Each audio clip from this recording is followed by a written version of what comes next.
जय श्री राम। हिंदू धर्मशास्त्र तथा ज्योतिषशास्त्र अनुसार भगवान सूर्य को कालर अधिपति देवता तथा मुख्य देवता एवं ग्रह मान राजा रूपे विचार कराए।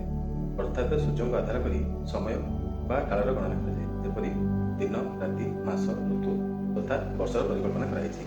ठीक से बृहत पराशर होराशास्त्र कहुई सूर्य आत्मा जगस्तुत अर्थात समस्त जगतर आत्मा होती भगवान सूर्य।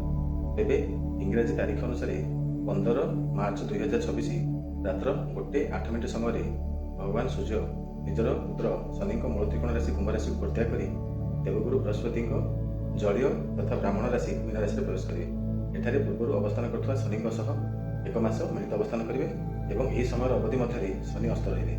अर्थात कौन गोटे राशि भिन्न भिन्न राशि भिन्न भिन्न अंश को आधार कर चंद्रमा ठार शनि पर्यंत प्रत्येक ग्रह सूर्य किरण में विरश्मि हो जाती।